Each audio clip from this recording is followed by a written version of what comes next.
안녕하십니까. 행복한 아침 이재용입니다. 안녕하세요. 정예인입니다. 오늘은 9월 4일 목요일이고요.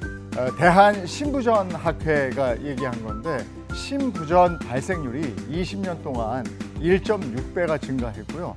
사망률은 무려 6배가 늘어났다고 그럽니다. 심부전을 예방하기 위해서는 생활 습관이 중요한데 체중 관리 잘해야 된다는 거. 네. 그다음에 나트륨 섭취, 짜게 먹지 말라는 거. 맞습니다. 자, 건강 이야기 오늘 좀 더 해볼 텐데요. 오늘부터 목요일에 건강 리모델링이 찾아옵니다. 여러분, 중년 이후에 건강을 챙기기 위해서는 이곳을 신경 써야 한다고 하는데요. 성인병을 막아주는 이곳의 정체는 과연 어디일지 잠시 후에 자세히 전해드리도록 하겠습니다. 자, 9월 4일 목요일 행복한 아침 바로 시작합니다.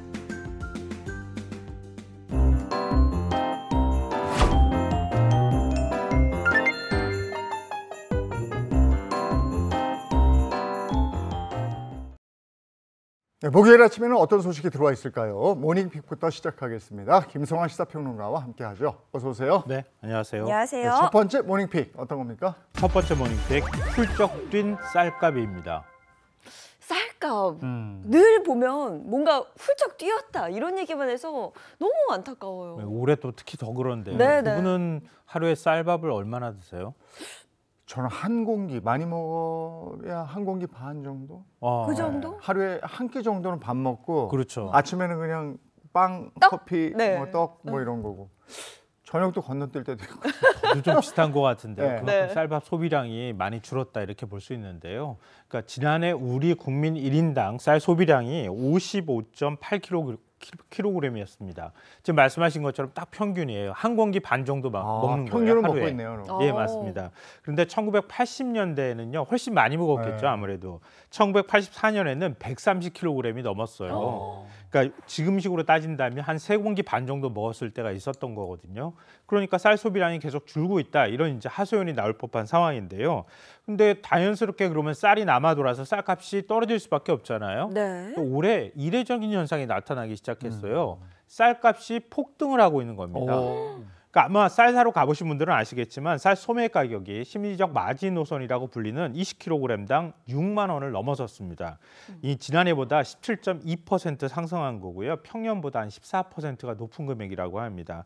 심지어 지난달 일부 대형마트에서는 쌀 20kg 한 포대를 7만 원에서 8만 원을 받고 팔기도 하는 일도 벌어지고 있습니다. 예. 아니 아무리 쌀 소비량이 줄어들었다고 해도 한국인은 밥심이다 이런 얘기가 있잖아요. 네. 그러니까 그 쌀 가격이 오르면 우리도 부담이 되는 건데 왜 이렇게 오른 거예요?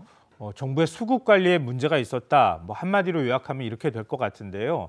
정부는 매년 쌀값이 떨어지는 걸 막기 위해서 그러니까 초과 생산된 쌀을 일정하게 격리 조치를 하잖아요. 죄송합니다.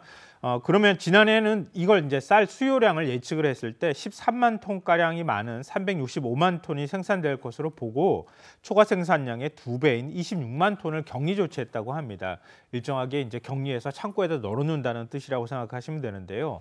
하지만 가을철에 집중호우 피해하고 병해충 피해까지 발생을 하면서 생산량이 크게 줄었다고 합니다. 결국 햅쌀 재고가 바닥이 나면서 가격이 급등하는 현상이 나타난 겁니다. 네. 그러면 이에 대해서 정부는 어떤 대책을 내놨을까요? 일단 창고에 쌀이 있잖아요. 그러니까 쌀 보유량을 긴급하게 방출하는 게 일단은 긴급한 조치라고 할 수 있는데요. 정부는 보유 양곡 3만 톤을 대여 형식으로 긴급 방출하기로 했습니다. 쌀을 공급받는 업체가 내년에 같은 가치의 쌀로 햅쌀로 되갚는 이런 방식인데요. 이런 대여 방식으로 방출하는 게 이번이 처음이라고 합니다.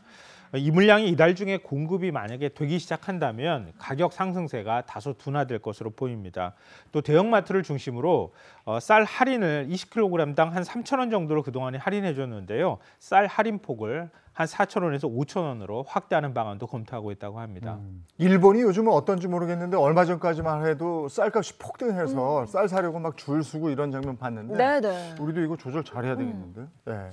다음 픽은요? 두 번째 모닝픽, 추계투쟁 신호탄입니다. 네, 산업계 곳곳에서 노사 갈등으로 인한 파업 소식이 들려오고 있습니다. 관련해서 자세히 좀 전해주시죠. 우리나라 대표 자동차 기업이 있죠. H사 노조가 어제부터 사흘 동안 부분 파업에 돌입했습니다. 회사 측은 기본급 95,000원과 인상에 성과급 400%, 이와 별개로 1,400만 원과 주식 30주 지급을 제안했지만 노조는 정년 연장 및 성과 공정 분배 등에 대해 회사 측이 성의 있는 대안을 제시하지 않았다라면서 단체 행동을 결정한 겁니다. 이 회사 노조가 파업에 나선 거는 7년 만의 일이라 또 더 주목을 받고 있는데요. 6년 연속 무분교 기조가 깨지면서 업계에서는 이번 파업을 올가을 추계투쟁의 신호탄으로 보고 있는 분위기입니다. 또 글로벌 1위 조선기업인 조선기업의 조선 3사 노조도 역시 동시에 부분 파업에 돌입했는데요. 이 회사는 지금 계열사들을 하나로 통합하는 작업들을 하고 있습니다. 지난달 27일 합병 결정이 되는 과정에서 노조가 전혀 그 사실에 개입하지 못했다. 또 앞으로 만약에 합병이 된다고 하면 이 정리해고가 이루어지는 것 아니냐, 이런 것에 대한 불안감이 아마 반영이 된 것으로 보입니다. 근데 이뿐만 아니라 철강업계와 금융업계까지 줄줄이 파업을 예고하고 있어서 올해 가을 그 노사 관계가 좀 심상치 않다, 이런 얘기들이 들려옵니다. 네, 이 노조들이 이렇게 강경해진 배경에는 최근에 통과된 노란봉투법의 영향이 있는 게 아니냐, 뭐 이런 얘기도 나오고 있거든요. 네, 아직까지는 시행이 뭐 지금 된 건 아니고요. 6개월 뒤에 시행이기 때문에 직접적인 영향을 받고 있다, 이렇게 보기는 좀 어려울 것 같고요. 간접 영향은 좀 있을 수 있을 것 같습니다. 일단 노란봉투법은 일명이라고 우리가 얘기하는 것처럼 법안 명칭을 이렇게 통칭해서 부르는 말이긴 한데요. 노동조합 및 노동관계 조정법 2조와 3조를 말합니다. 핵심 내용은 크게 두 가지인데요. 첫째는 하청이 원청을 상대로 교섭을 요청할 수 있다고 하는 점입니다. 이게 가장 큰 차이라고 볼 수 있는데요. 그렇지만 하청이라고 해서 모두 할 수 있는 건 아니고요. 실질적이고 지배 그 권한을 갖고 있는 노사관계, 그러니까 원청과 하청 관계가 실질적인 지배 관계에 있을 때에만 교섭을 요청할 수가 있습니다. 또 둘째는 기업의 손해배상 청구를 구체화한다고 하는 점인데요. 노사 갈등이 일거나 파업이 일어났을 경우에 기업에서 노조를 상대로 손해배상 청구 소송을 내는 경우가 있잖아요. 그러니까 그럴 때 불법 폭력 행위가 있을 경우에만 할 수 있도록 하고요. 노조원 개인의 역할과 경제적 상황을 고려해서 배상 청구를 할 수 있도록 일정 부분 제한을 했습니다. 노조 입장에선 권리 보장이 강화될 수 있으니까 경영계는 또 파업을 하면 이 생산 차질이 벌어질 수 있으니까 서로 간의 노사 간의 이해관계가 좀 엇갈리고 있는 상황인데요. 그런데 그동안 억눌려 왔던 하청 노동자들이 한꺼번에 우리 이렇게 해달라, 이렇게 요구를 할 수 있는 상황이 있잖아요. 그러니까 이런 경우에는 아무래도 당분간은 갈등과 혼란이 불가피한 것 아니냐, 이런 얘기가 나오는데요. 어제 민주노총이 26년 만에 처음으로 이 노사정 대화기구에 참여를 하겠다, 이런 입장을 밝혔거든요. 그러니까 정부나 노조 쪽 이런 데에서 좀 사회적 대타협을 좀 이뤘으면 좋겠다, 이런 생각이 듭니다. 너와 나의 말이 달라라는 상황, 너와 나의 말은 틀려. 근데 너와 나의 말이 틀려, 이렇게 하면 이런 거 있어도 안 되거든요. 네. 누구 말이 맞는 건지, 노란봉투법이 누구 말이 맞는 건지 잘 모르겠습니다. 자, 다음 모닝픽은요? 세 번째 모닝픽, 비급여 진료비 천차만별입니다. 네, 이거 어떤 소식인지 자세히 전해주세요.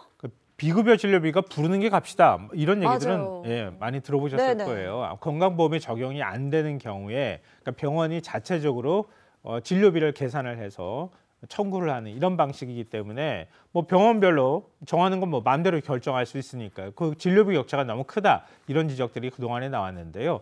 이 격차가 어느 정도가 되는지 정부 조사를 통해서 확인이 됐습니다.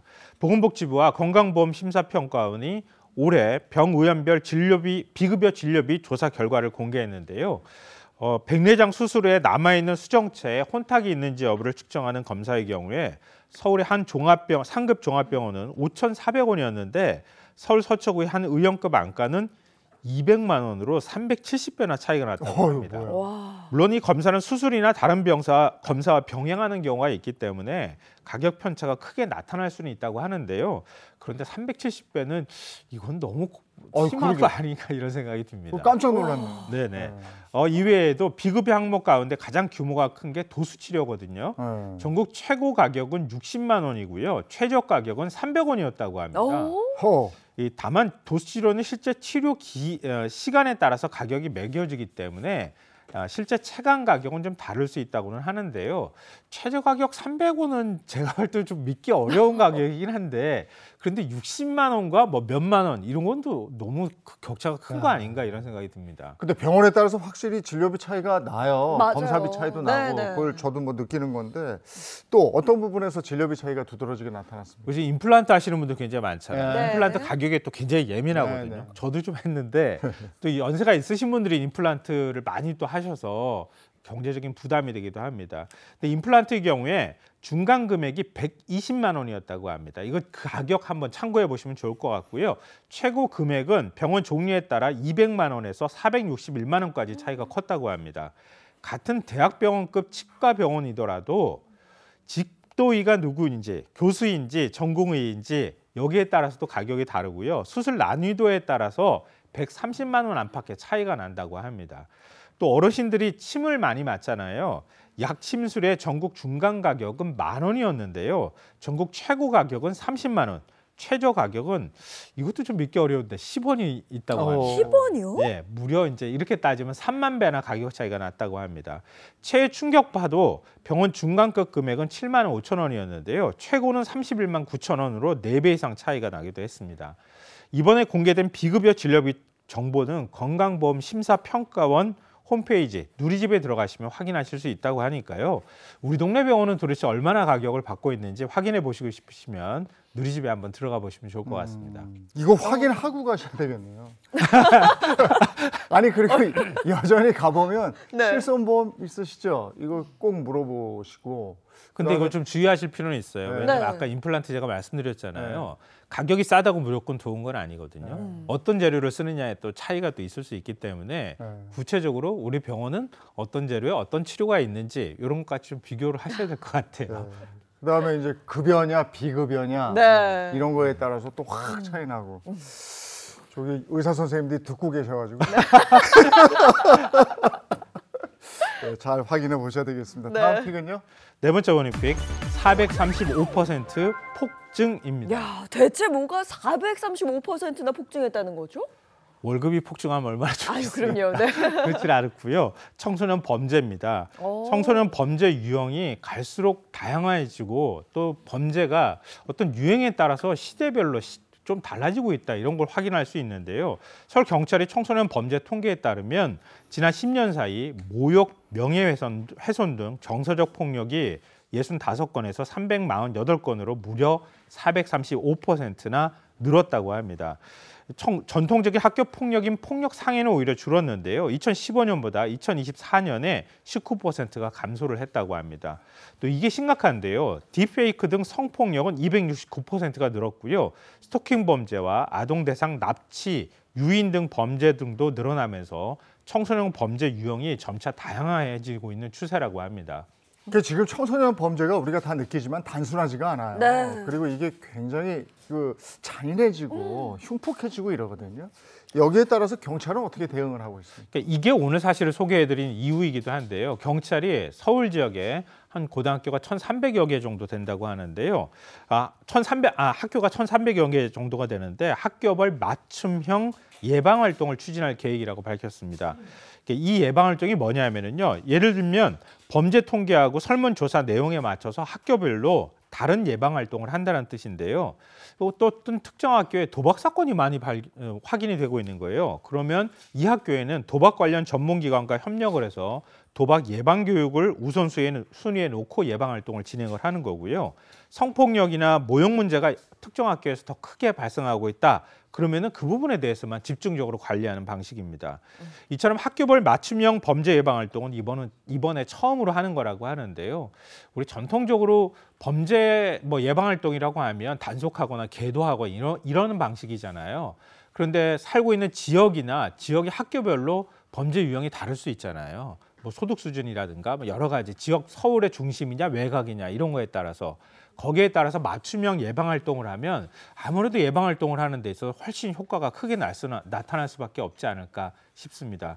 그리고 학교 주변 아동 안전이 위협받을 수 있는 지역에는 아동 안전 지킴이를 추가 배치하고요. 범죄 고위험군 청소년을 특별 관리하는 등 보호 강화 조치도 취할 예정이라고 합니다. 이런 거는 경찰에서 조금만 더 세심하게 관심을 기울이면은 네. 훨씬 그때 아주 빠르게 효과가 나타날 수 있을 것 같아서 좋은 시도 같아 보입니다. 네, 알겠습니다. 오늘 모닝픽 여기까지 하겠습니다. 김성환 시사평론가와 함께했습니다. 고맙습니다. 네, 고맙습니다. 자, 이어서 오늘 날씨 어떤지 알아보겠습니다. 문다영 기상캐스터, 오늘 날씨 키워드는요? 네, 오늘 중부는 더위를 식혀줄 비가, 남부는 더위로 인한 소나기입니다. 이미 서울을 포함한 중부 곳곳에는 비가 내리고 있으니까요. 우산 챙겨나가시기 바랍니다. 오늘 비는 요란하게 집중될 수 있겠고요. 예상되는 총량은 수도권과 충남 북부 서해안에 최대 60mm로 가장 많겠습니다. 강원 동해안은 5에서 20mm 정도로 양이 많지 않겠고요. 수도권과 충남은 낮이면 대부분 그칩니다. 더위가 한풀 쉬어가는 중부와 달리 남부는 여전히 폭염특보가 발효 중입니다. 저녁까지 한때 충청 이남에는 최대 60mm의 소나기가 지나겠습니다. 내일도 중북부는 맑겠지만 충청 이남은 소나기가 지나는데요. 주말에는 전국에 비 소식 들어있습니다. 특히 토요일 하루에만 수도권에 20에서 60mm로 양이 많겠고요. 더위도 잠시 쉬어가겠습니다. 오늘 한낮에는 서울이 29도, 강릉이 28도로 더위가 잠시 주춤하겠고요. 전주 33도, 대구 31도로 체감 무더위입니다. 한편 영남해안은 내일 오후까지 순간 초속 15m 안팎의 강풍이 불어오겠는데요. 간판이 떨어질 수 있는 수준으로 주의하셔야겠습니다. 지금까지 날씨 전해드렸습니다.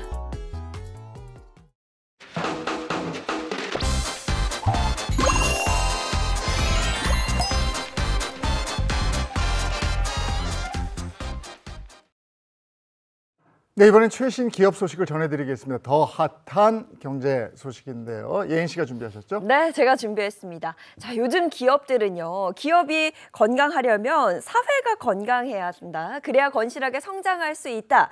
이런 신념으로 환경보호부터 소외계층 지원까지 다양한 방면으로 노력하고 있는데요. 자, 오늘 더 핫한 경제에서는요. 건강한 사회를 만드는 기업들, 어떤 기업이 있는지 소개해드리려고 합니다. 영상 함께 하세요. 먼저 해외 곳곳에서 다양한 사회공헌 활동을 펼치고 있는 전자기업 엘사의 소식입니다. 엘사는 올해 광복 80주년을 맞아 독립운동 역사를 소개하는 독립운동가 AI 챗봇을 공개했는데요. 광복절 당일에는 독립운동의 생애와 활동, 잘 알려지지 않은 역사까지 알렸습니다. 또 지난해 6월에는 해외 참전 용사들이 참여한 전투와 작전 내용을 알려주는 AI 봇을 공개하기도 했습니다. 기업은 젊은이의 꿈지기가 돼야 한다는 철학을 바탕으로 문화사회공헌 활동을 이어가는 대기업 C사의 소식입니다. C사의 신인 영화 창작자 지원 사업은 시나리오 개발부터 제작, 후반 작업, 영화제 출품까지 신인 영화 감독을 위한 전원 과정을 지원하는 국내 유일의 사업인데요. 현재까지 202명의 시나리오 작가와 감독의 기획 개발 과정을 지원했으며 39명의 단편 영화 감독을 배출했습니다. 다음은 다양한 사회 구성원의 문화 접근성을 높이고 있는 게임 개발사 엔사의 소식입니다. 엔사는 2016년부터 게임 산업 현장 견학 프로그램을 운영하고 있는데요. 기존에는 청소년이 주요 참여 대상이었지만 올해부터는 초등학생 및 성인도 참여할 수 있도록 했습니다. 또한 취약계층의 문화 접근성을 높이고 지역 사회와의 연계를 강화하기 위해 노력하겠다고 밝혔습니다.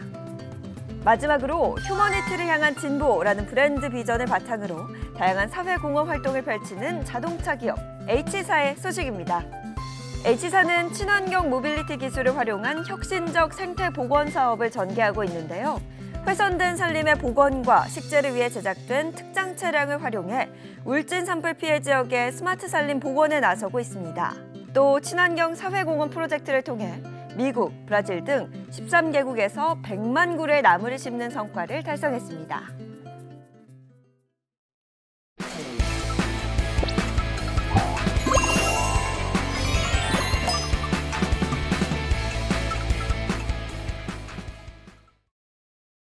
행복한 아침 함께하고 계신 지금 시각이 7시 50분을 향해 가고 있습니다. 이번에 건강 한번 챙기겠습니다. 건강 리모델링 시간입니다. 장민욱 신경과 전문의, 민혜연 가정의학과 전문의 어서 오세요.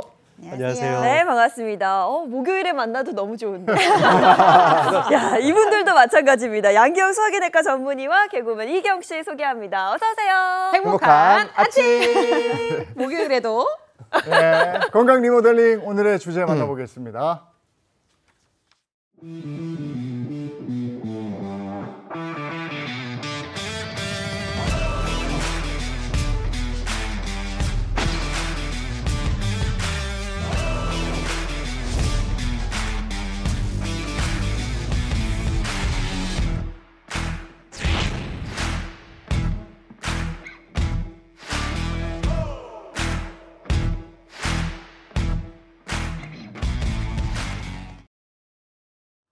네, 오늘의 주제는 우리 몸의 배터리 허벅지를 지켜라.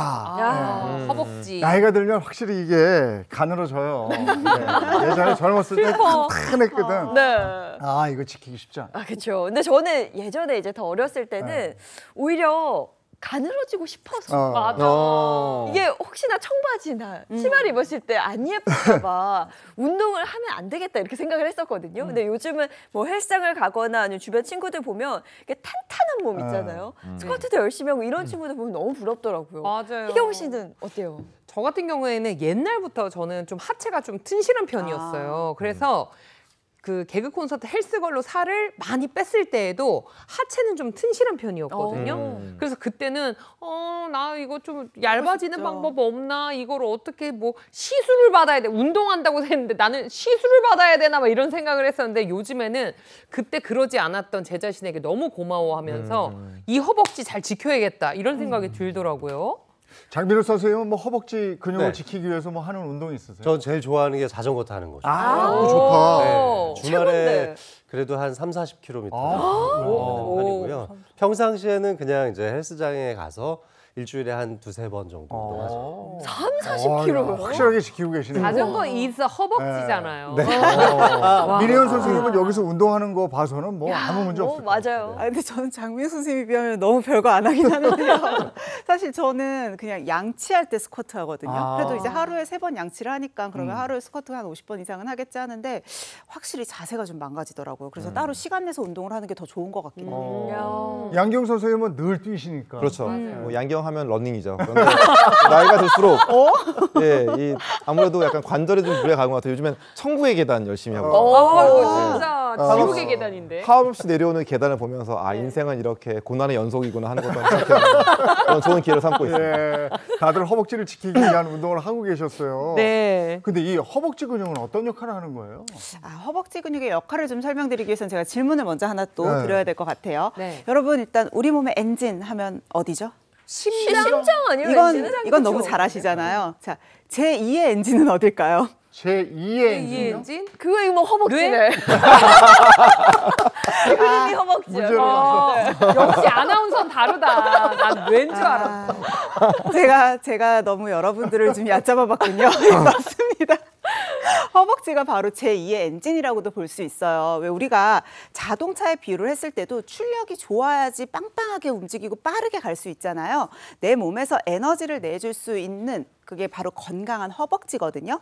사실 우리 몸을 우리가 크게는 상체, 하체 이렇게 나누게 되죠. 그러면 내 몸에 있는 근육량은요. 거의 하체에 몰려 있다고 보시면 돼요. 하체의 전체 근육의 70%가 존재를 하는데 그 중에 40%가 허벅지입니다. 정말로 큰 근육이거든요. 그러니까 우리가 걷고 뛰는 데 필요한 에너지를 공급해 주는 건 물론이고요. 우리 몸의 중심인 허리를 보호해 주기도 하고 내 몸에 있는 골반을 잘 지탱해 주는 것도 온전하게 다 허벅지가 하고 있는 역할이에요. 자, 그런데 문제는요. 이렇게 큰 근육이잖아요. 조금만 빠져도 티가 확확 나겠죠. 나이가 들수록 허벅지 근육이 확 빠지게 되는 거예요. 근데 그러면 몸을 지탱해 주는 것뿐만 아니라 사실 아까 말한 엔진의 역할을 못하니까 혈액순환 장애까지 올 수 있거든요. 그래서 우리가 이 허벅지 근육을 보고 노화의 정도까지도 판단을 할 수가 있는 겁니다. 우리 몸의 가장 큰 근육이자 엔진인 허벅지. 근데 선생님 왜 나이가 들수록 이 허벅지가 점점 가늘어지는 거예요? 예, 그게 이제 정말 슬프게도 노화의 일환이라고 할 수 있는 거죠. 슬퍼. 자, 노화로 인해서 성장 호르몬 분비가 줄어들게 되면요. 근육량이 감소하게 되고 결국은 이 허벅지가 가늘어지게 되는데요. 또 나이가 들면서 이 근육 단백질 합성 능력이 감소하고요. 또 운동이나 신체 능력, 신체 활동도 아무래도 젊었을 때보다 좀 이렇게 줄어들게 되면서 근육이 퇴화하고 또 근육을 잘 상하지 않게 되면서 근육이 줄어들게 되는 거죠. 자, 우리 생각해 보면은요. 이 근육이라고 하는 거는 이 허벅지 같은 이렇게 하체 이런 두꺼운 근육들이 이 부분이 대부분을 차지하니까 근육량이 줄어들게 되면은 상대적으로 다리가 좀 더 가늘어지고 금방 더 눈에 띄게 되고 반대로 지방은 또 이 배 부분에 더 빨리 차고 더 많이 차기 때문에 이렇게 되면 상체 비만이 더 도드라지게 아이고. 보이게 되는 것입니다. 네. 듣는데 어마무시하네요, 진짜로. 근데 그럼 허벅지 근육이 줄어들면 어떤 질환들이 생기나요? 허벅지 근육 감소가 위험한 이유 그 첫 번째는 바로 혈관 질환의 적신호가 켜질 수 있다는 겁니다. 우리가 기초대사량이 굉장히 중요한데 허벅지 근육이 아주 튼튼하게 많이 형성되어 있을 때는 기초대사량도 높고 이 포도당이나 지방에 대한 이 열량 소비나 기초적인 대사 과정 자체가 굉장히 잘 됩니다. 그런데 나이가 들수록 어쩔 수 없이 허벅지 근육도 좀 빠져가는데 이 허벅지 근육이 적어서 가늘어진 다리를 갖고 계신 분들은 근육 자체가 빠져있는 그 사이사이에 지방세포가 자라나게 되고 그뿐만 아니라 기초대사량이 줄어드니까 전신적인 지방세포량도 늘어날 수밖에 없습니다. 이렇게 늘어난 지방세포 안에서는 혈관 질환을 유발할 수 있는 염증 매개 물질이라는 것이 나오는데 이것에 의해서 혈관 내피세포의 손상이 가중된다는 거예요. 내피세포를 좀 자극하게 되고 이 안에 이제 점점 혈전이 쌓일 수 있는 플라크 형성을 도울 수 있는 문제들이 발생한다는 거죠. 이렇게 해서 심혈관이 막히면 심근경색, 이제 뇌혈관이 막히면 뇌경색이 생기는 겁니다. 이거 정말 몰랐어요. 이 허벅지가 내 건강 상태를 보여줄 수 있는 정확한 지표가 될 수 있다는 거네요. 근데 또 놀라운 게 허벅지 때문에요. 당뇨병까지 올 수 있다고 합니다. 예, 맞습니다. 자, 허벅지 근육 감소가 위험한 이유 두 번째는 바로 이 당뇨병이 생기기 쉽다는 것입니다. 자, 실제로 한 연구에 따르면요, 우리 허벅지 이 근육의 둘레가 1cm 줄어들수록 여자는 8.3%, 남자는 8.3%, 여자는 9.6% 이 당뇨병이 생길 확률이 증가하는 것으로 조사했습니다. 그 이유가 뭡니까? 예, 그걸 하나하나 좀 따져 보시면요. 자, 이 허벅지 근육, 그러니까 전체로 어떻게 보면 모든 근육들이 다 마찬가지인데 이 근육들은 혈관 내에 돌아다니고 있는 이 당을 소모하고 또 저장하는 그런 역할을 해서 혈액 내에 당이 그냥 쓸데없이 떠돌아다니는 것을 좀 막아주는 그런 역할을 합니다. 자, 우리가 음식물을 먹게 되면 이 위하고 장에서 소화라는 것이 이루어지면서 우리 영양분들을 전부 다 우리 몸에 흡수하기 좋은 이 포도당의 형태로 만들어서 이제 흡수를 하게 됩니다. 이렇게 해서 이제 우리 몸에 흡수가 된 이 포도당들이 전신을 타고 돌아다니면서 전신에 있는 이런 모든 세포들한테 영양분을 공급을 하고 이것이 에너지원으로 이제 사용하게 되는데 음식물을 만약에 과잉으로 섭취를 하게 되면 이제 혈관 안에 너무 포도당이 쓸데없이 많아지게 되겠죠. 네. 이렇게 많아지게 되면 이것이 이제 혈액 내 당 수치를 높이게 되는 것이고 이것이 이제 혈액을 끈끈하게 만들어지게 되면서 바로 당뇨병으로 이어지게 되는 것입니다. 그러니까 허벅지가 이 포도당 저장소의 역할을 해주는 거네요. 예, 그런데 이때 바로 등장을 하는 것이 바로 허벅지 근육입니다. 허벅지 근육? 예, 그렇습니다. 자, 허벅지 근육은요, 혈액 내에 있는 포도당의 한 70% 정도를 소비하고 또 저장하는 그런 능력이 있는데요. 자, 혈액 내에 이 포도당이 넘치면 이 허벅지 근육이 딱 이 포도당을 흡수하고 저장해서 정말 혈중의 포도당 농도를 낮추고 우리 몸에 필요한 곳으로만 가게 만들어주는 것이죠. 그렇군요. 허벅지 근육이 중요하다는 게 왜 그런지 선생님 말씀 들으니까 진짜 좀 알겠네요. 예, 그렇기 때문에 거꾸로 허벅지 근육이 좀 약하고 얇은 사람들은 우리 몸속에 들어오는 이제 포도당을 에너지원으로 사용을 하고 남는 것들을 이렇게 소모하지 못하는 그런 역할들이 떨어지기 때문에 혈당이 그만큼 치솟게 되는 거죠. 혈관 안에 포도당이 너무 많아지게 되는 거죠. 그렇게 되면서 이 당뇨병의 발생 위험도 높아지게 되고요. 반대로 허벅지 근육이 높게 되면은 우리가 식후에 음식을 먹더라도 일시적으로 막 혈당이 올라갈 수 있는데 그런 것들이 높아지지 않는 식후 혈당이 안정적으로 유지가 되면서 당뇨병 예방과 치료에 도움이 될 수 있는 겁니다. 실제로 한 연구에서 당뇨병 전 단계, 우리가 보통 그렇게 많이 말하잖아요. 당뇨병 전 단계인 성인 1,700명을 대상으로 한번 10년간 추적 관찰을 한번 해봤더니 허벅지 근육이 많은 그룹이 허벅지 근육이 좀 적은 얇은 그룹보다 정상 혈당 수치로 돌아올 확률이 15%나 높았다고 합니다. 근데 아까 허벅지에 포도당이 저장된다고 하셨잖아요. 그럼 허벅지에 저장된 이 당 어떻게 사용되는 거예요? 앞에서 계속 말씀을 드렸지만 이 근육이라고 하는 이 장기 자체는 장기죠. 이 전신에 있는 이 장기가 포도당이 들어왔을 때 이것을 에너지로 만드는 그런 기관이기 때문에 이 보관된 포도당은 에너지원으로 사용이 되는데요. 자, 허벅지 근육이 많으면 에너지 소모가 활발하게 이루어지기 때문에 혈액 속에 당이 넘치지 않고 이것이 중성지방이나 콜레스테롤로 이게 장기 바뀌어서 쌓이는 것을 막아줄 수 있는 것입니다. 너무 좋은데요? 그렇죠. 그러니까 허벅지가 튼튼하면 그렇죠. 밥을 많이 먹어도 이 허벅지 덕분에 혈당이 쉽게 올라가지 않는다. 아, 좋다. 와, 또 하나 배웠습니다. 아, 그래서 허벅지를 인체의 배터리다. 네, 이렇게 맞아요. 부르는 거군요. 네, 밥 많이 먹을 수 있으니까 허벅지 근육을 제일 좋아요. 튼튼하게 키워야겠죠. 네. 이 근육이 많아지면 그 사이사이에 지나다니는 모세혈관의 숫자도 엄청나게 많이 늘어나는데 이 모세혈관 주변에서 에너지량의 저장과 소모가 활발하게 일어납니다.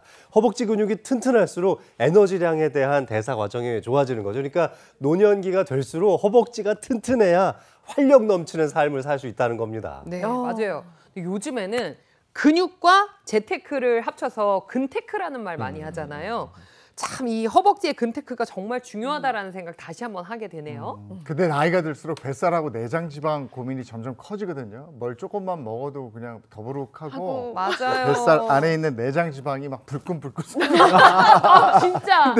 허벅지 이 근육이 내장 지방도 태워요. 네, 맞습니다. 이 허벅지 근육 감소가 위험한 세 번째 이유, 허벅지 근육이 없으면요, 내장 지방의 폭주를 막을 길이 없습니다. 근데 다들 내장 지방 얘기만 들어도 하시잖아요. 네. 우리 복강 안에 차 있는 지방이거든요. 그러니까 장기 사이사이에 막 이렇게 뭔가 기름 덩어리, 비계 덩어리가 껴있는 느낌이다라고 보시면 되는데요. 사실 내 몸 안에 있는 지방은 크게 두 가지로 나눌 수 있어요. 육안으로 봤을 때 색이 다릅니다. 자, 우리 몸에서 에너지를 주로 태워내는 좋은 역할을 하는 갈색 지방과 정말 말 그대로 비계 덩어리처럼 보이는 백색 지방이 있거든요. 사실 지방이라고 하면 우리가 무조건 에너지가 저장되어 있는 형태로만 생각을 하시는데요. 지방 자체도 에너지원 중에 하나잖아요. 이 저장된 에너지를 잘 태워낼 수 있어야 돼요. 그 역할을 할 수 있는 게 세포 안에 있는 미토콘드리아라고 하는 기관인데요. 이 미토콘드리아가 많은 지방은 육안으로 봤을 때 갈색으로 보입니다. 그래서 갈색 지방이라는 건 오히려 에너지를 저장하는 형태보다는 이 저장된 지방을 태워서 에너지로 만들어줄 수 있는 좋은 지방의 한 종류다라고 보시면 돼요. 하지만 백색 지방은 여러분들이 생각하시는 그대로입니다. 내가 섭취한 에너지가 잉여로 남은 아이들을 나중에 언젠가는 쓰겠지 하고 잘 저장해 놓은 형태예요. 사실 쉽게 말하면 이제 나쁜 지방이다라고 볼 수 있죠. 네. 아, 백색 나쁜 지방을 착한 갈색 지방으로 바꾸는 게 굉장히 중요하겠네요. 그렇죠. 굉장히 중요하고 갈색 지방이 내 몸에 많았으면 좋겠다라고 생각하시겠지만 사실 나이가 들수록 갈색 지방이 굉장히 많이 줄어들거든요. 그런데 우리에게 희망이 없는 게 아니에요. 아까 저희가 이제 허벅지 근육 이야기했잖아요. 사실 근육에서는 이리신이라고 하는 호르몬이 나옵니다. 특히 허벅지 근육은 사이즈가 크다 보니까 이런 호르몬을 잘 내보낼 수 있겠죠. 이리신이 나오면요, 내 몸 안에서 미토콘드리아를 더 활성화시켜줘요. 그러니까 예전에는 백색 지방으로 보였던 애들이 이리신 호르몬의 노출이 많아지게 되면 마치 갈색 지방처럼 에너지를 더 많이 태워낼 수가 있는 거죠. 그렇게 보면 허벅지 근육은 우리 몸에서 아까 포도당을 태우는 공장이라고 했는데 지방을 가장 많이 태워주는 지방 공장이기도 합니다. 즉 당도 태워주죠. 지방도 태워주니까 뱃살도 효과적으로 태워낼 수 있는 진짜 내 몸 안에서 가장 나에게 도움이 될 만한 역할들을 많이 해주는 근육이라고 보시면 돼요.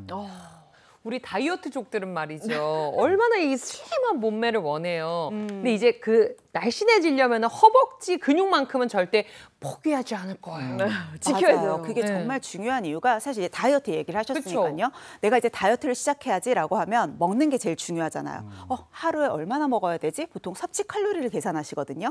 이때 꼭 고려하셔야 되는 게 기초 대사량이에요. 내가 그냥 숨만 쉬고 있어도 빠져나가는 에너지. 그런데 이 기초 대사량을 결정하는 데 가장 중요한 부분이 근육이고 근육 중에 가장 큰 게 허벅지 근육이잖아요. 즉 허벅지 근육이 클수록 내가 똑같은 양을 먹어도 태워낼 수 있는 양이 훨씬 더 많다라는 거예요. 그래서 내가 정말로 효과적으로 체중 관리를 하고 싶다면 얘기하신 것처럼 무조건 빼는 게 아니라 허벅지 운동을 튼튼하게 시켜야 돼. 하체 운동을 좀 더 집중적으로 했을 때 효율적인 다이어트도 성공할 수 있습니다. 오케이, 너무 좋았어요. 예니 씨 우리 할 수 있어. 할 수 있어요. 이게 허벅지는 자전거. 자전거 뭐 사지 지금 이 생각만 해서 하고 있는데. 자, 나이살을 예방하기 위해서도 허벅지 근육 정말 필수적인 요소입니다. 근데 허벅지가 가늘어지면 선생님 치매에 걸리기도 쉽다면서요. 네, 그래서 허벅지 근육 감소가 위험한 이유 바로 네 번째는 노년기의 근육 감소가 결국 혈관성 치매의 가능성을 높인다. 어머머머. 자, 우리가 이제 허벅지 근육이 튼튼하면 튼튼할수록 혈액의 저장량도 많아지지만 혈압을 조절하는 기능이 굉장히 뛰어나집니다. 그런데 허벅지가 가늘어지면 이 상체 쪽에서 일어나는 혈압 조절 능력이 떨어지면서 특히 뇌혈관 안에서 작은 혈관인 소혈관에 망가지면서 발생하는 혈관성 치매가 발생할 가능성이 높아진다는 거예요. 이 근육이 많아지면 많아질수록 우리의 뇌의 인지 기능이 상승한다는 연구 결과가 상당히 많은데 이 근육이 많을 때 근육이 대사 과정을 통해서 이 마이오카인이라고 하는 생리 활성 물질을 분비하게 됩니다. 근데 이것이 바로 뇌의 해마 부위를 자극해서 기억력을 더 좋아지게 한다고 알려져 있거든요. 당연히 허벅지 근육이 줄면 이렇게 좋은 영향을 끼치는 마이오카인도 줄어들기 때문에 인지력도 떨어질 수밖에 없겠죠. 야, 허벅지 근육이 뇌 기능 향상에도 도움이 된다. 야, 이거 놀랍네요. 네, 이와 관련한 연구 결과들이 상당히 많은데요. 2015년에 영국에서 이 324명의 젊은 이제 건강한 지원자를 대상으로 허벅지 근력과 이 뇌 기능과의 상관관계를 봤더니 허벅지 근력이 많아질수록 뇌 기능도 훨씬 더 잘 발휘되고 튼튼했다라는 연구 결과가 있었습니다. 이뿐만 아니라 허벅지 근육이 이 면역 기능이라든지 혈액 순환 기능 또한 이 신경 신호 전달과 같은 요인에 가장 긍정적으로 작용한다라는 연구 결과도 있었습니다. 이어서 2018년에도 이탈리아에서 아주 대규모 연구가 있었는데요. 이때 당시 연구에서 허벅지 위쪽을 좀 강화하는 운동, 그러니까 뭐 런지라든지 스쿼트 같은 동작을 좀 많이 시킬수록 이 다리 운동이 뇌세포를 생성시켜주는 신경 전달 신호를 더욱더 강화시켰다. 그래서 이때 나오는 이제 신경 전달 신호로서의 어떤 화학 물질들이 많아졌다는 것을 직접 관찰한 바가 있었습니다. 허벅지 기능이 뇌하고 이렇게 연관이 있는지 저도 오늘 처음 알았거든요. 근데 지금 아침이라 또 이런 얘기 좀 그런데 이거 조금 뭐 이거 19세에 띄워야 될지 모르겠는데 솔직히 져볼게요. 이제 허벅지 하면은 정력. 이거 얘기를 허벅지가 좋으면 뭐 정력에도 좋다 뭐 이런 얘기를 들었잖아요. 네. 근데 이게 진짜 사실인지 궁금해요, 선생님. 네, 사실입니다. 사실이에요? 허벅지 근육 감소가 위험한 이유 다섯 번째 맞죠? 바로 왜 당황하세요? 제가 너무 바로 정력입니다. 당황을 해가지고. 제가 쏘아 올린 작은 공입니다. 네. 지금까지 정말 열심히 정말 러닝을 하고 천국의 계단을 오르기 정말 잘했다는 걸 오늘 한번 다시 한번 얘기합니다.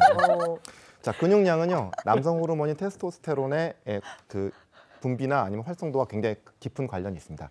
이 근육량이 많게 되면요, 네. 남성 호르몬의 분비와 활용도가 증가하게 되고요, 이 고환에서 이 분비가 남성 호르몬의 이 분비와 활성도가 잘 분비되는 것을 도와줍니다. 하지만 거꾸로 이 허벅지가 부실하게 되면 아무래도 이 고환과 부신에서 합성되는 남성 호르몬이 양이 줄어들게 되고요. 테스토스테론이 양이 줄어들게 되니까는 정력도 감퇴하게 되고 그다음에 배뇨 장애가 생길 수 있고요. 전립선 질환이나 전신 무기력증까지도 이어질 수 있게 되겠습니다. 어머나. 이게 그저 속설이 아니었네요. 그러면 여성의 성 기능과도 좀 연관이 있을까요? 네, 연관이 있습니다. 아까 남성의 성기능은 사실 테스토스테론이고 근육과 연관이 있다라고 했는데 여성의 에스트로겐은 지방과 연관이 있거든요. 그래서 사실 너무 저체중이라서 허벅지가 굉장히 마른 분들도 제대로 에스트로겐이 나오지 않으면서 생리불순 같은 일들을 겪을 수 있고요. 또 반면에 허벅지가 두꺼우니까 난 건강해라고 생각하실 수도 있겠지만 여성분들은 에스트로겐 때문에 허벅지가 굵어졌을 때 근육량이 아니라 지방이 많은 분들이 있어요. 체지방이 과도하게 많아서 근육이 커졌을 때 그 허벅지 둘레 자체가 두꺼워졌을 때는 역시나 생리불순이나 불임과 같은 문제가 생길 수도 있어서 주의가 필요합니다. 그러면 허벅지가 굵다고 해서 무조건 다 좋은 건 아니네요. 아무래도 모든 것이 그렇듯이 뭐 좋기만 한 건 또 없는데 아까 우리 예인 MC님께서도 말씀하셨잖아요. 이게 너무 다리가 굵어지면 좀 보기가 좀 그럴 수 있다고 하는데 남자들 같은 경우에도 너무 허벅지가 굵으면 네. 저도 약간 그런데 저는 이게, 보기 좋던데요. 예, 이게 바지가 잘 안 맞아요. 예, 너무 타이트해지고 무슨 바지를 입어도 전부 다 스키니진처럼 되고 막 그럴 수가 있는데 맞아요. 그렇지만 정말 중요한 거는 성분이죠, 성분. 이게 이제 근육으로 만들어졌느냐 아니면 탄탄한 지방으로 이제 이루어졌느냐 이런 거에 따라서 이제 좀 달라질 수가 있으니까 아무래도 이제 지방보다는 근육으로 만든 그런 다리가 정말 중요하겠고요.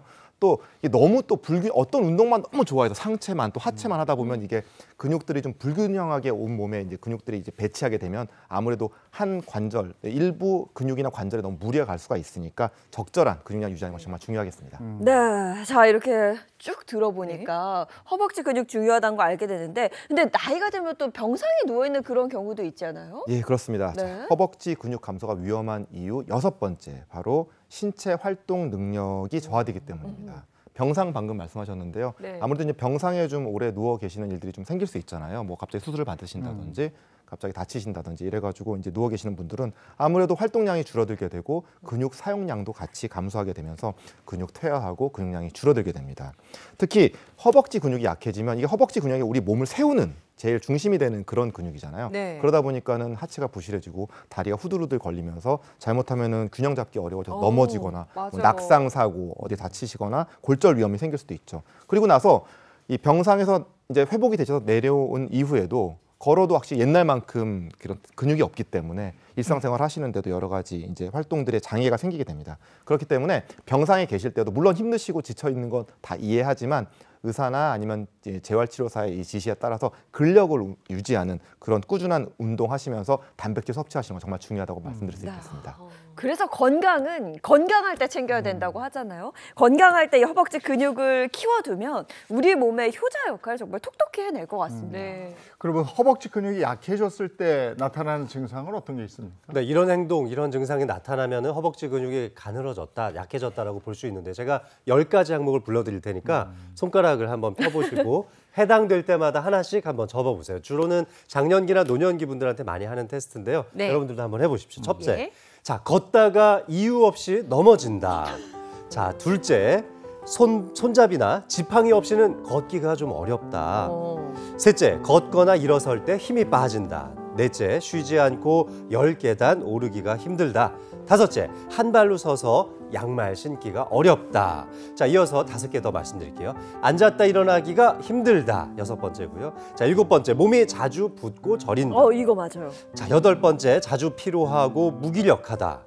9번째, 예전에 한창일 때 잘 맞던 바지의 허벅지 부분이 헐렁해졌다. 10번째, 역시 한창일 때에 비해서 걷는 거리가 3분의 1 이상 줄었다.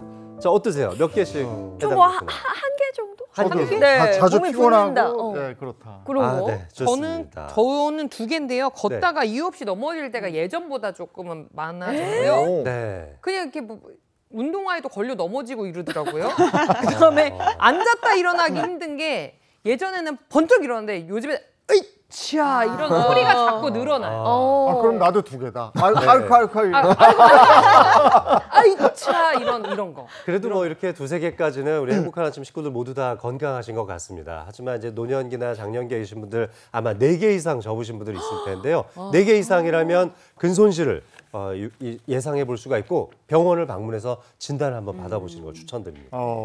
그럼 허벅지 예. 네, 저는 궁금한 게 허벅지 둘레에 적당한 건 어느 정도 되는 거예요?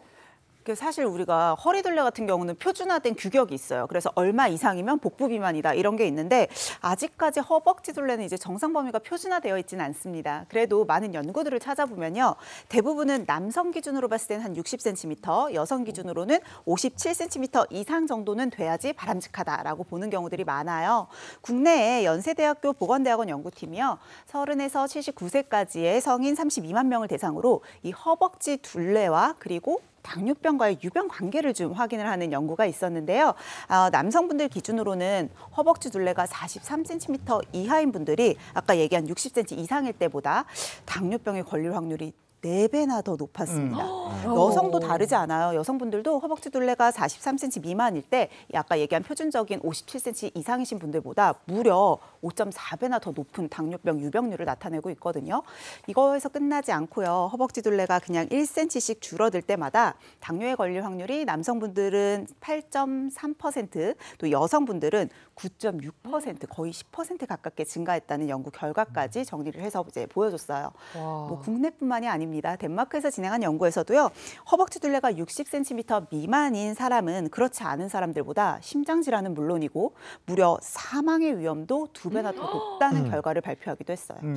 그럼 그 허벅지 둘레는 어디를 재는 거예요? 그러면 제가 시범 보여드릴 테니까요. 한번 재보시죠. 네, 등산 자주 다니는 그래, 이용현 등산남. MC님의 허벅지 둘레 한번 우리 재볼까요? 행복한 아침에 테토남이시거든요. 네. 괜히 물어본 것 같아요.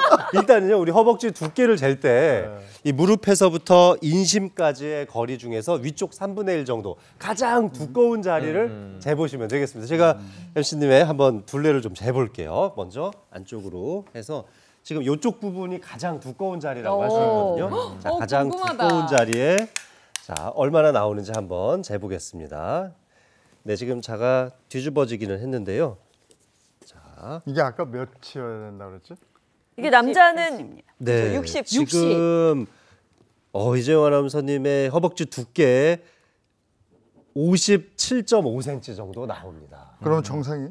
와, 이게 근데 57.5cm면은 한 2cm 부족하세요. 지금 약간 큰일 부족한 났다. 상태입니다. 부족합니다. 네, 근데 굉장히 단단해 보이시는데 지금 네. 약간 부족한 걸로 나와서 이거 많이 해야 되겠다. 아, 그러니까 스쿼트를- 지금 주로 유산소 운동 계열의 이제 등산 위주로 네. 운동을 하시잖아요. 여기에 근력 운동을 조금씩 섞어주시면 조금 더 두꺼운 허벅지를 관리하실 수 있을 것 같습니다. 그렇구나. 네. 자, 그런데 이런 허벅지 두께를 우리가 재봤지만 네. 그럼 이제 이 근력이 얼마나 되는지도 한번 측정을 해봐야 되잖아요. 그거 어떻게 측정해? 자, 우리 원조 헬스걸 네. 이희경 씨하고 요즘 운동 많이 하시는 예인엠 씨의 근력 테스트를 한번 우리가 해볼게요. 좋아. 자, 허벅지 씨름을 한번 해볼 건데요. 아, 제가 아직 운동 좀 합니다. 생방으로 지금 진행되는 거잖아요, 우리. 네, 한번 앉아보시죠.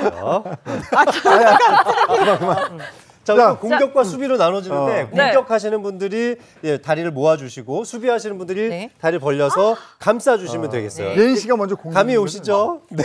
잠시만요. 네. 너무 가까이 오신 거 아니에요? 괜찮아요? 좀. 네, 이 정도 아, 이 정도, 괜찮습니다. 이 정도? 질 것 같은데 큰일 자, 그래서 공격하는 사람이 네. 다리를 쫙 벌려주시면 되겠고 수비하는 분이 벌리지 못하게 잘 버텨주시면 왜 이렇게 되겠습니다. 긴장이 되죠? 자, 네. 준비. 준비. 시작.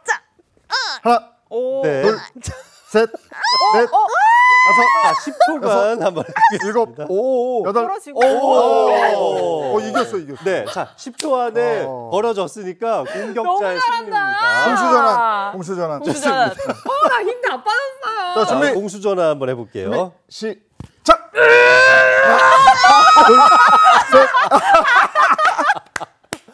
네.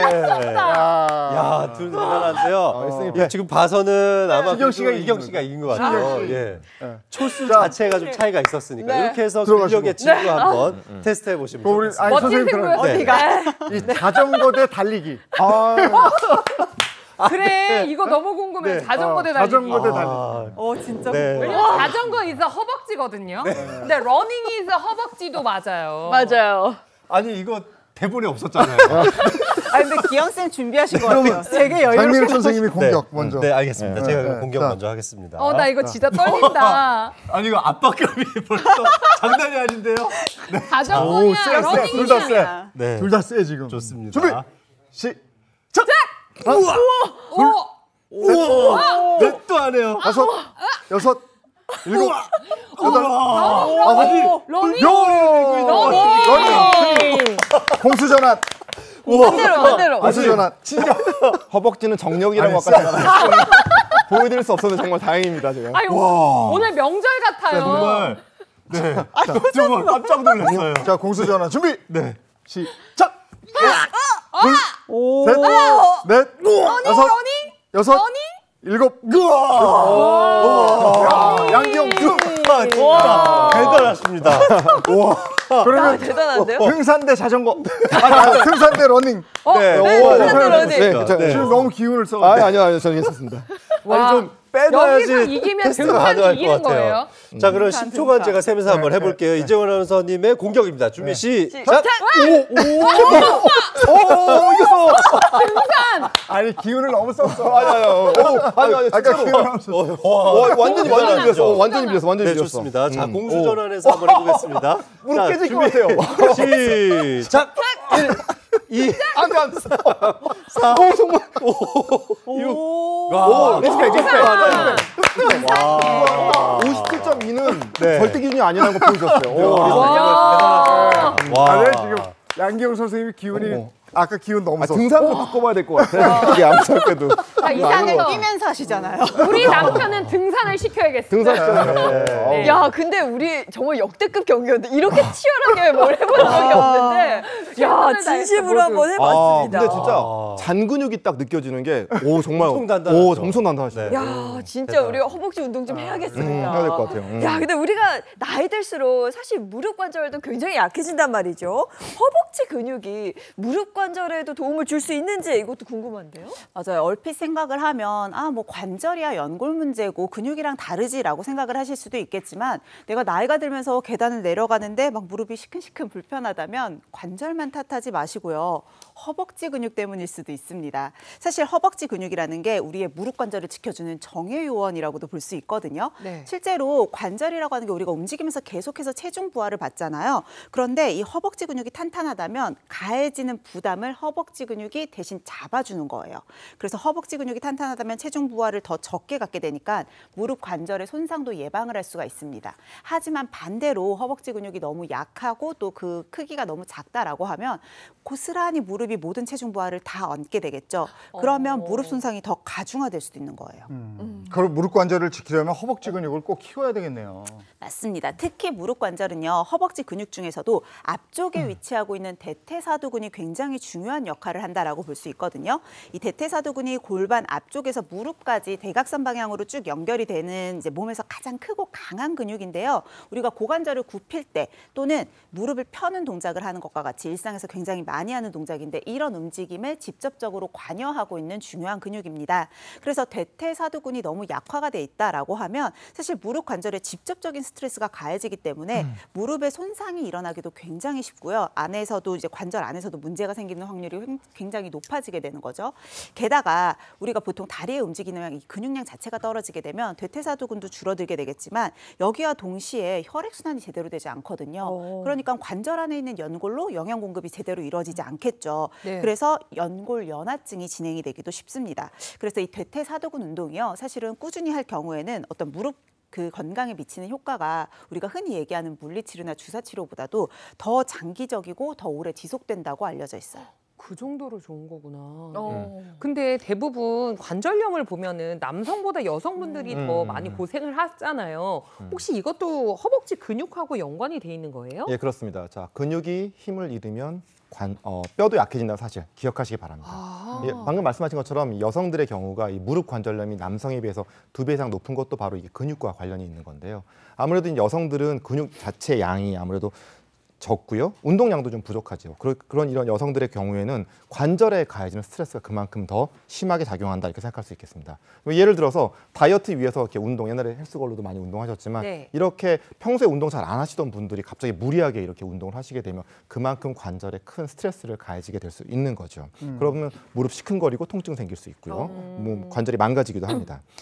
그렇기 때문에 이 근육이 아직 발달하지 못한 상태에서 갑자기 무리하게 운동을 하신 경우에는 좀 문제가 될 수 있으니까 무릎 관절염이 있다. 그러면은 이 대퇴사두근을 평소에 좀 잘 관리를 해주시기 바랍니다.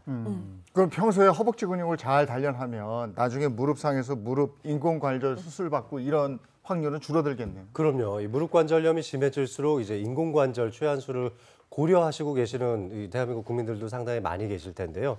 이 미국에서 2023년에 캘리포니아 주립대학에서 했던 연구 결과가 있었는데 이 무릎의 퇴행성 관절염을 앓고 계시는 환자분들 134명을 데려다가 연구를 한번 해봤습니다. 그래서 이 대퇴사두근이 가장 두꺼운 그룹과 가장 낮은 그룹 간에 이 무릎 전치환술, 인공관절 전치환술을 시행해야 되는 그 가능성을 따져봤는데 허벅지에 대퇴사두근이 많았던 분들이 이 전치환술을 받을 가능성이 약 82%나 낮았던 것으로 밝혀진 거죠. 진짜 효과 있구나. 그러니까 이게 대퇴사두근이 굉장히 강해질수록 관절에 가해지는 스트레스를 그만큼 줄일 수 있고 관절 자체의 안정성을 높일 수 있기 때문에 인공관절 해야 될 가능성도 낮아진다는 겁니다. 네.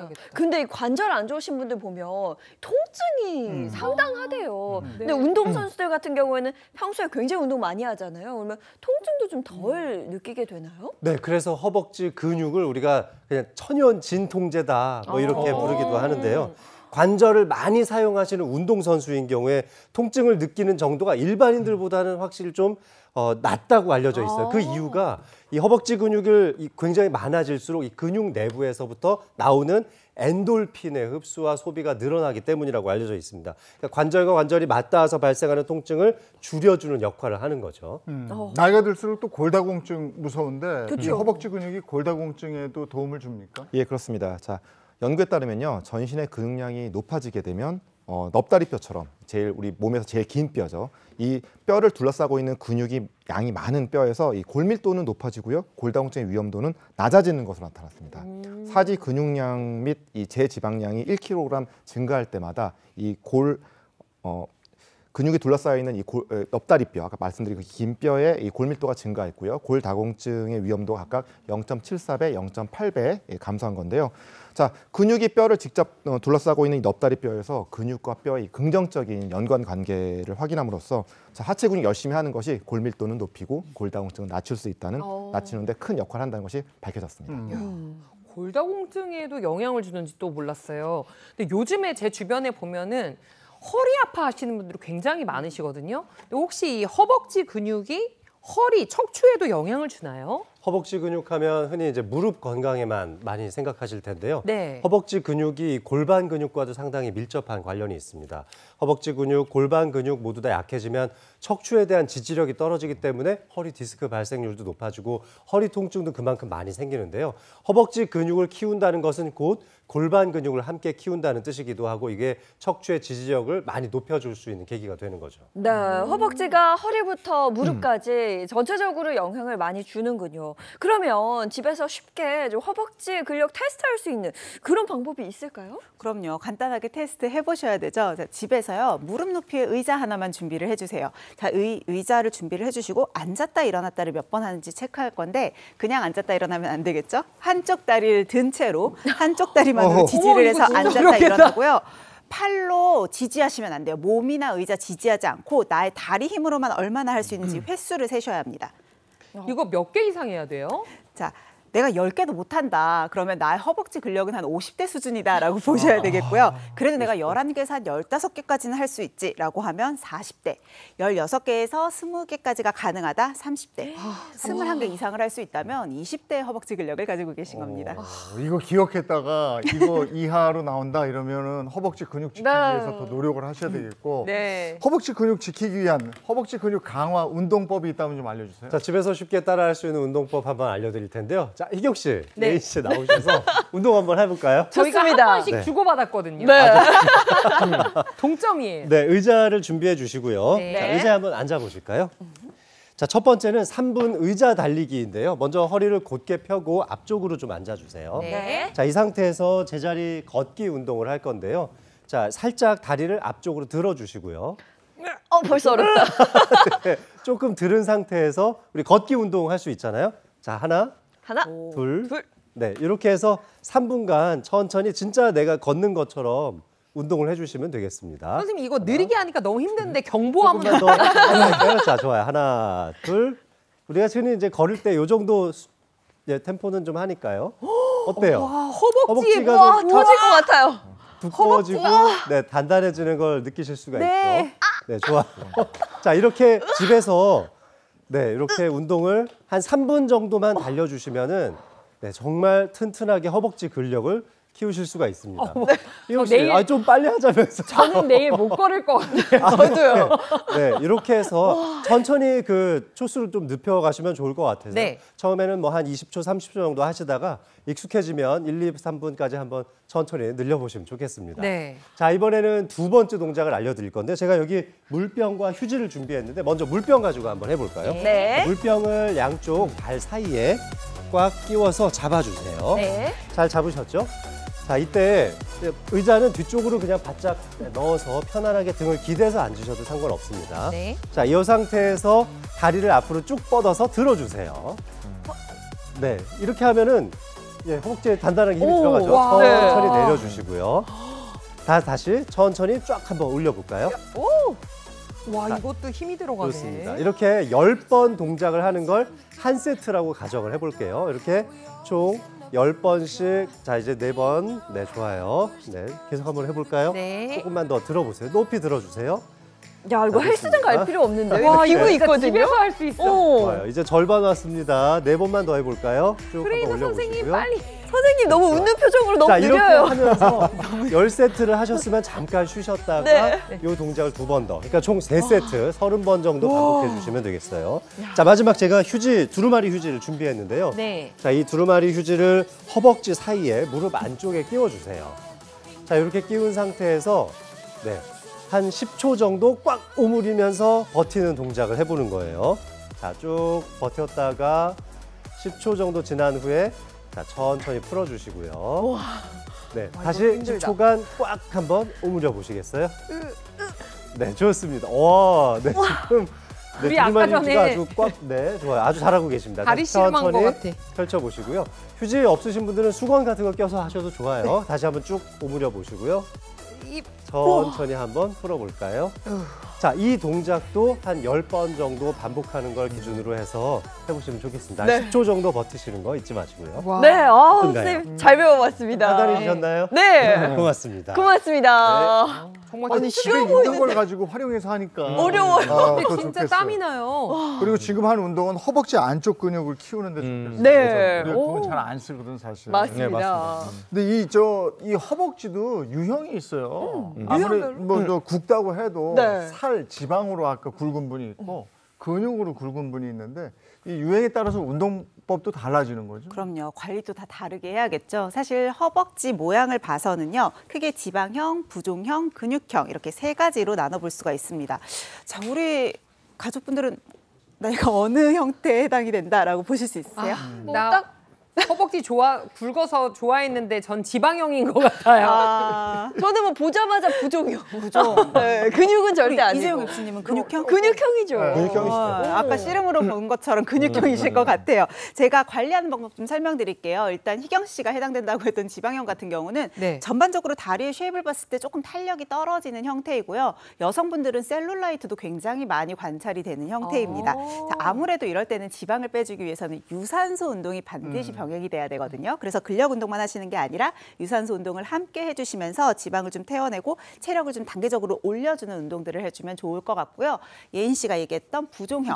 아침 저녁으로 다리 두께 차이가 좀 많이 나게 되죠. 특히 저녁에 하루 일과를 마치고 나면 다리 두께가 좀 많이 두꺼워져 있고 부어 있게 되는데 이럴 때는 누운 자세에서요. 다리를 좀 벽 쪽으로 이렇게 기대서 90도 정도 올려주면서 혈액 순환을 좀 더 촉진시켜주는 게 좋아요. 그리고 물도 좀 많이 드시고 최대한 염분 섭취를 좀 줄여서 체내의 노폐물이 잘 배출될 수 있도록 관리해 주시는 게 더 좋습니다. 그럼 맨 마지막에 근육형, 양기영 선생님 허벅지는요? 맞아요. 우리 남성분들은 사실 근육형 협벅지인 경우가 많거든요. 근데 여성분들도 이런 분들이 있어요. 조금만 운동을 해도 근육이 되게 잘 붙어서 쉐입을 봤을 때 근육의 모양이 잘 보이는 거죠. 가자미근 모양도 보이고 앞에 대퇴사두근 부분도 잘 보이고. 근데 이런 분들은 쉐입이 매끈하진 않고 그래서 약간 우리가 알통이라고 하죠. 좀 울퉁불퉁한 모양을 갖고 계시다 보니까 여성분들 같은 경우는 아, 나 근육 커지면 안 돼 이러면서 운동을 아예 안 하는 분들도 계시거든요. 근데 운동을 안 하게 되면 오히려 지방이 쌓이면서 전반적으로 체형이 더 커질 수도 있습니다. 운동을 아예 안 하는 게 아니라 운동의 그 종목, 방법을 좀 바꾸시는 게 좋은데요. 네. 스트레칭이나 요가처럼 주로는 근육을 좀 쭉쭉 눌려주면서 이완을 하는 운동을 같이 해주시고 유산소 운동을 좀 병행을 해주시면 좋겠고 근육이 잘 뭉치거든요. 그래서 운동을 하시고 나서는 마사지를 해준다거나 족욕이나 반신욕 같은 걸 해주면서 근육의 피로를 풀어주시는 게 좋습니다. 네, 지금 세 가지 있었죠. 지방형, 부종형, 근육형. 네. 내 유형이 어떤 건지 정확히 알고 그에 맞는 운동을 하시는 게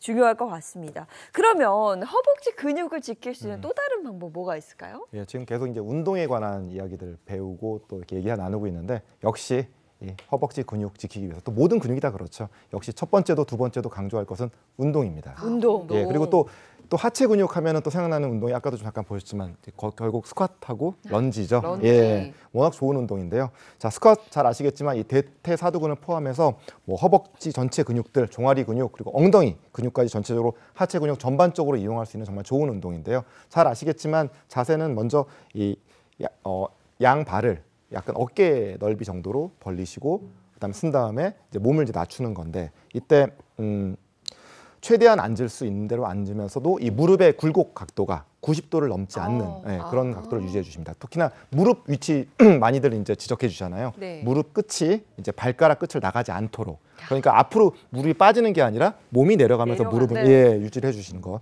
많이 들으셨을 것 같고요. 이렇게 정말 하고 싶지만 나이가 많거나 아니면은 원래 좀 근육이 아직은 운동을 많이 하지 못해서 근력이 약한 분들은 아무래도 좀 이게 바로 하시기가 좀 어려운 운동이다 보니까 어깨 넓이보다 좀 더 발을 넓게 벌리는 와이드 스쿼트를 추천드릴 만합니다. 이렇게 해서 하는 것이 조금 더 이 부하를 적게 되지만 또 이게 너무 또 넓게 벌리셔가지고선 이 자세 자체가 좀 무너지게 되면 오히려 고관절에 좀 부담을 줄 수 있으니까 적절하게 맞는 그런 자세로 운동을 좀 하시는 것이 좋겠습니다. 네. 바르게 런지하는 방법도 좀 알려주세요. 예. 아까 이제 스쿼트 먼저 말씀드렸고 이제 런지 말씀드렸는데 런지 정말 이 아까 지금 이쪽 허벅지 안쪽 근육은 정말 다루기 힘들다 이렇게 아까 말씀해 주셨는데요. 재용 MC님께서 맞습니다. 이 런지는 이 안쪽 허벅지 안쪽에 스트레칭하고 또 이 내전근 돌리는 쪽 근육들이죠. 이런 것들을 이제 발달시키기에 정말 좋은 운동입니다. 자, 똑바로 서서요. 한쪽 다리만 먼저 앞으로 이렇게 내딘 다음에 이제 몸을 낮추면서 허벅지가 이 지면과 평행이 되도록 이렇게 몸을 낮췄다가 이제 일어서는 이제 그런 자세인데 이게 좀 어렵다고 생각하실 수도 있는 그런 분들이 있어요. 자세가 조금 이제 균형을 잡기 어려우시다니 그런 분들은 이제 바닥에 누우셔가지고 곧게 이 무릎을 펴고 다리 발끝을 우리 몸 쪽으로 45도 정도 이렇게 당긴 다음에 그걸 유지해 주시는 최대한 버티는 이제 그런 식의 운동도 괜찮을 것 같습니다. 저는 매주 등산을 하니까 등산도 허벅지 단련에 도움이 됩니까? 종아리가 굵어지는 것 같아요. 근데 허벅지 운동에 굉장히 도움이 됩니다. 허벅지 앞쪽에 대퇴사두근도 좋지만 뒤쪽에 있는 햄스트링 근육 발달에도 상당히 도움이 되고 또 엉덩이 쪽에 있는 대둔근 발달에도 도움이 됩니다. 그러니까 그렇지만 이제 운동하기 전에 등산하기 전에 간단한 좀 스트레칭으로 근육을 좀 충분히 풀어주셨으면 좋겠고요. 그리고 또 하산하실 때에 무릎 부상이 좀 이어질 가능성이 많기 때문에 네. 무릎을 약간 구부린 상태에서 충격을 좀 흡수하면서 내려가시는 것이 좋습니다.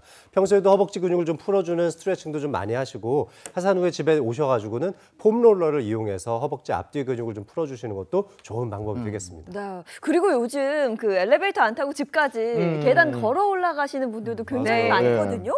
근데 그냥 가볍게 할 수 있는 운동으로 계단 오르기는 어떨까요? 계단 오르기 가볍지 너무 그렇죠. 하지만 너무 좋은 운동이죠. 이게 정말 짧은 시간 동안 큰 에너지 그리고 또 굉장히 많은 이 근력을 좋아지게 할 수 있는 그런 효과적인 운동인데요. 아무래도 이제 허벅지 앞쪽 근육 아까 말씀드린 대퇴사두근 그다음에 이제 엉덩이 근육을 활발하게 이용할 수 있는 굉장히 좋은 운동입니다. 이게 어떻게 보면은 달리기처럼 한 번에 충격이 가해지는 것이 아니기 때문에 이제 무릎 연골에도 좀 보호할 수 있는 도움이 되고요. 그다음에 퇴행성 관절염 예방에도 도움이 될 수 있습니다. 네. 대신 자세 굉장히 중요한데요. 자세 정말 오를 때 수영 보통 씨가 그냥 좀 어떠세요? 구부정하게 저는 약간 이렇게 구부정하고 아무 생각 없이 올라가는 맞아요. 것 같아요. 맞아요. 힘드니까. 자기도 모르게 처음에 무너지죠. 좋았다가도 무너지게 되죠. 사실 모든 운동이 그렇지만 자세가 정말 중요합니다. 효과적인 이 계단 오르기 자세 좀 말씀드리면요. 허리를 곧게 펴고요. 중심을 좀 더 앞쪽에 약간 두시는 것이 좋습니다. 계단을 오를 때요.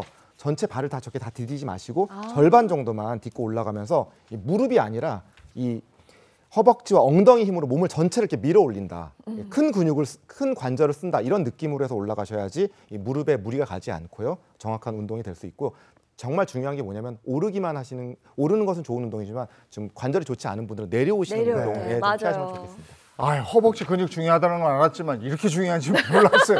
허벅지 근육을 지키셔야 되겠습니다. 네. 고맙습니다. 고맙습니다. 네, 이어서는 날씨 알아보도록 하겠습니다. 오늘 새벽에 나올 때 보니까 비가 꽤 내리더라고요. 오늘 날씨 어떨까요? 문단영 기상캐스터 나와주세요. 네, 지금 서울은 약한 빗방울이 연속적으로 내리고 있습니다. 오늘 수도권과 충남에는 많은 양의 비가 예상이 되는데요. 비와 함께 바람도 강하게 불고 있어서 살갗을 공기는 제법 선선합니다. 오늘 중부지방은 비가 내리면서 더위가 잠시 주춤하겠고요. 아직까지 폭염인 남부는 더위로 인한 소나기가 지나겠습니다. 오늘 비는 요란하게 집중될 수 있겠고요. 예상되는 총량은 수도권과 충남 북부 서해안에 최대 60mm로 가장 많겠습니다. 가뭄이 지속되고 있는 강원 동해안을 중심으로는 5에서 20mm로 비의 양이 적겠습니다. 수도권과 충남의 비는 낮이면 대부분 그칩니다. 더위가 한풀 쉬어가는 중부와는 달리 남부지방을 중심으로는 여전히 폭염특보가 발효 중입니다. 저녁까지 한때 충청 이남에는 최대 60mm 정도의 소나기가 지나겠습니다. 내일도 중북부는 맑겠지만 충청 이남에는 소나기가 지나겠고요. 주말에는 전국에 비 소식이 들어있습니다. 특히 토요일 하루에만 수도권에 20에서 60mm의 많은 양의 비가 예상이 되면서요. 기온도 낮게 나타나겠습니다. 오늘 한낮에는 서울이 29도, 강릉이 28도에 머물겠고요. 남부지방은 전주가 33도, 부산은 31도로 체감 무더위입니다. 한편 영남 해안은 오늘 오후까지 순간 풍속 초속 15m의 강한 바람이 불어올 텐데요. 간판이 떨어질 수 있는 수준이니까요. 안전사고 주의하시길 바랍니다. 지금까지 날씨 전해드렸습니다.